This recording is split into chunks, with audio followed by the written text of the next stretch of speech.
Alright guys, here's another update video of the, what do you want to call this, a BMW e65 2003 BMW 745i, whatever you want to call this thing. Got a lot more stuff done. Everything under the hood's pretty much ready to go. It's kind of like a checklist of stuff I still need. None of that stuff on that list is even stuff it needs to run. It's more of like camber arms and stuff and other shit.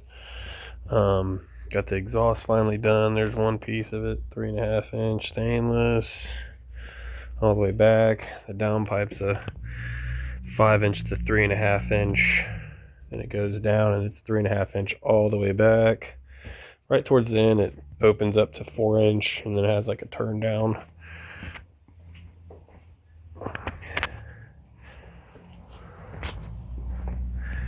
Got the little turn down right here. Whoever had the car before me cut that hole in the bumper. I might just get a whole nother bumper.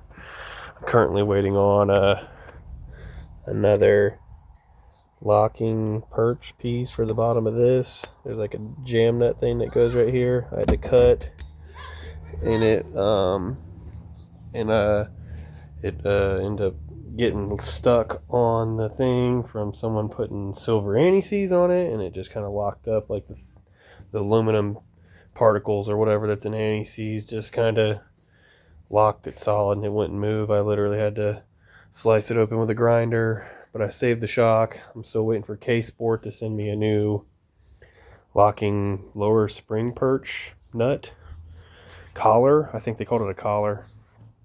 I got different wheels since the last video. I did have these ones kind of covered, but there's some Bayron wheels.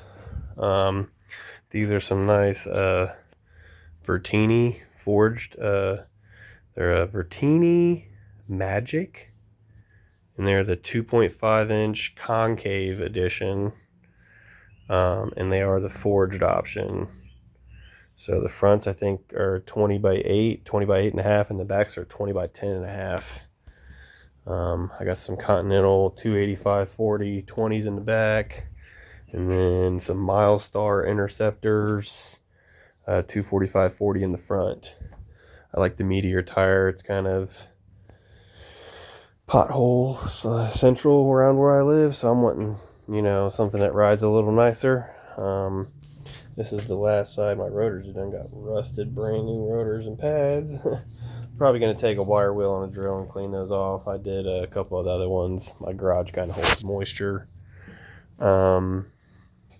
I got the drive shaft done. It was a whole fucking debacle over the drive shaft. I tried to get this chromoly drive shaft made.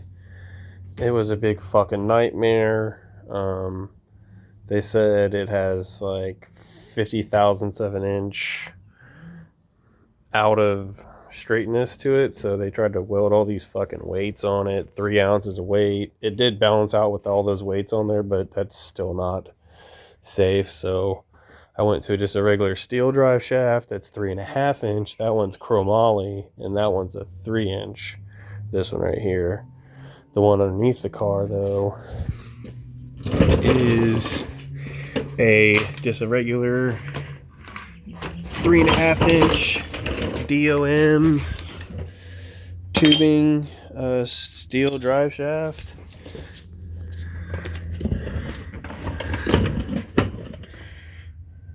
Up there, Spicer slip yoke, Spicer U-joints,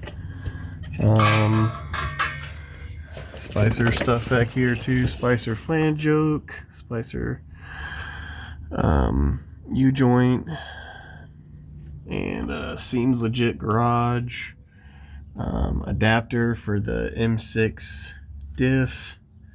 Can't remember if this is an M5 or M6. They're technically the exact same thing.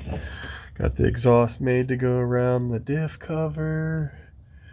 Got the M6 axles and hardware. I'm still waiting on my camber arm for the back, but my coilovers are in. You can kind of see them a little bit. See the orange? There, I got some K-Sport coilovers on eBay. There's my ECS Racing polyurethane differential bushings. All the exhausts got nice V-bands on it. There's the tranny mount. Here's where the front of the exhaust hooks to that, and then the other part hooks to right here. I got 3 hangers holding it on. There's only 3 sections. The front is that downpipe section. The other section is over there laying on my tool cart. And then this is a big old long section, and it actually has all the hangers on it. But it didn't cost me very much for nice 304 stainless, stainless steel V-bands, and even stainless steel hangers. And I kind of made my own tip. The front part is also all stainless steel V-band for the GT55 flange comp turbo. And then I have a 5-inch to 3.5-inch stainless steel concentric reducer. There's the FabBot adapter. Probably gonna end up painting the bell housing. It's got a little bit of moisture on it. It's starting to get kind of really corroded. The FabBot, pretty sure sandblasts them before they send them out. They're not brand new. Sometimes they'll be new, sometimes they won't. I think mine's like a used one, but they sandblasted it and it's in very nice condition. Like there's nothing wrong with it. So all the bolt holes are straight and there's no cracks or, major shitty parts on it. I have all the coilovers in. This one's in over here. That one's got a camber plate on the top. I am probably going to replace all these, that suspension arm right there, and then also the one that's like right there. They're all super crusty. There ain't no play in them, but I would just like to have new shit. They're pretty old. The car's only got like 80 something thousand miles, but I would just like feel better if I had new stuff, to be honest with you. So, but I'm losing a lot of weight down here.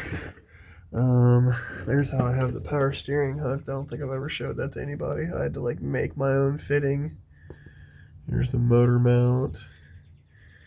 Some ICT billet hose adapters that I'm going to hook to this hose right here. I'm going to cut it shorter, and then I got the 3/4 inch one over here, which is like super long, and then there's another 3/4 inch one over there, and then that's the power wire for the starter. My clutch lines. I'm pretty close to being done with the whole clutch pedal. I still have this piece to cut off right here that was like excess, but you can kind of see up in there. I have my Willwood clutch master cylinder, and then I had to like make like a drop box thing for the clutch pedal, and put the clutch pedal like recessed into the floor, and then I got my gas pedal there too. Everything doesn't look too horribly unsymmetric. I kind of took this piece right here was like a really big, fat, thick footrest. Like literally that giant piece of foam right there. I cut off the back of it and then kind of sliced it so I can bend it and stuck it back in there. But this all pops out and stuff, so you can like service it or whatever, and you can pull all this carpet back and everything. And there's the master cylinder right there, which is perfectly, does not get hit by the pedal or this, which is pretty hard placement wise. I had to weld studs to the front right there because there's literally like nothing to go into, and self tappers would just rip out. But you can kind of see right there where I cut the floor and welded the floor. Still working on the center console. I need to cut up this right here and make it fit better around this backside so I can close them. The stuff for the key is going to go down in there with some switches. One's eventually going to be for oil cooler which I haven't gotten yet, and the other one's going to be for the second speed on the DeepWorks fuel pump. And then I got a shifter boot in here now. I kind of made like a little metal piece of sheet metal I had here and got the shifter boot mounted to it and all that stuff. It's not the greatest looking. My wife was like, it doesn't look nice, it has all those bolts. I'm like, man, there's kind of no way around it. I need the stuff to be mounted some way. So it's not going to be the easiest to do. This car never had a manual, so it was kind of having to blaze my own trail. But coilovers, these ones are all done and set. I have them as a 2-inch shorter than the factory struts. Here's the other one. And then this side is not done yet. It's still got the factory old crusty strut in there. I'm probably going to end up making a strut tower bar. Last LS swap I made a nice one. So I just went and got some nice stainless bolts that go from the turbo housing to the flange on the turbo. It was like fucking $30 for those 4 stainless bolts from the hardware store. What does this world come to when 4 bolts is almost 30 bucks? Oh yeah. Ball bearing, triple ball bearing. Don't really got much else to update. I might end up going with like a Nick Williams or a Motion Raceworks throttle body eventually. I kind of don't like how hard this spring is. But I got this like all adjusted perfect. The pedal works good. It just feels kind of hard to push. And I did a little bit of a Google search, and it's kind of a common thing with the CX Racing ones. That they're kind of a little hard to push, but it is what it is. I'll splurge and spend $400 or $500 on a throttle body eventually. Here's one of the last pieces to the puzzle. The last part of the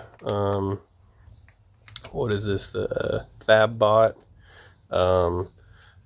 CD009 to LS kit, and this is the 1,000 wheel horsepower option.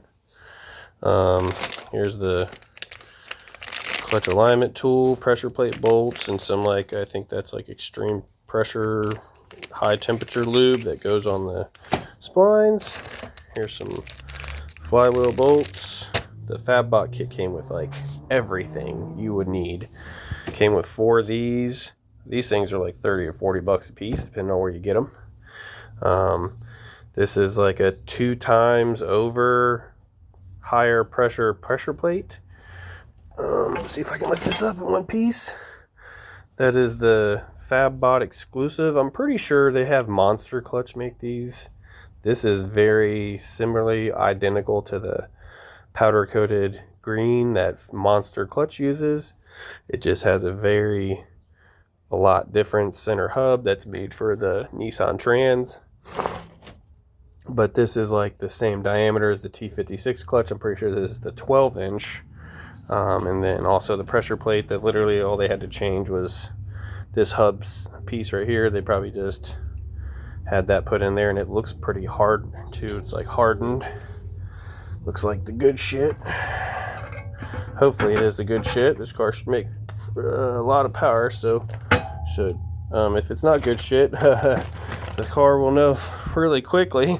I didn't put the clutch all the way in because I wasn't sure if there was going to be any issues with the exhaust and me having to tilt the engine and stuff like that, and I just didn't feel like putting it in yet. But I'm going to be like tearing it down, doing basically final assembly. I need to hook up a few wires in the center console, wrap the crossover pipe and downpipe with exhaust wrap. I need some axle nuts. Front tie rod over here is got some play to it. I really would like to replace the front and rear control arms. Mainly the back ones because they have camber adjustment ones. I'm going to need those because my coilovers in the back do not have camber, caster camber adjustment. So, and my wheels are going to be not sitting the flattest, so I'm going to want to correct that. But those are not necessary for it to run. I do need a battery. I did have that battery over there. It's 800 cold cranking amps, but these BMWs are kind of finicky. They have a lot of electronics, so they like the really big batteries that are usually AGM, absorb glass mat batteries, so they can handle the electrical load of the different various computers and modules inside the car. I should be fine with that alternator. That's 145 amp alternator. I do have a little bit bigger pulley on it, so it might make a little bit less amperage, but shouldn't be too bad. But I am getting very, very close to being done. I am just held up by some coilover pieces, final reassembly, some exhaust wrap, put some gas in the gas tank, and a battery from starting this. All the other stuff is icing on the cake, more of correcting problems down the road, but I would like to put those on there before I went, all the way. I tried to put the master cylinder for the clutch up in here. There is like no fucking room in there. There's like some kind of pump that goes to the brake lines. There's a big giant booster. There's a big old cover that comes over here, and it has an air filter, and it kind of sucks in air for the cabin. There was no room. I had to put the master cylinder reservoir down where it was. I need a 1/8 inch to 3AN 90 that comes off the end of my master cylinder, so I can hook my FabBot stainless steel clutch line that's 3AN to it. Oh shit, sorry.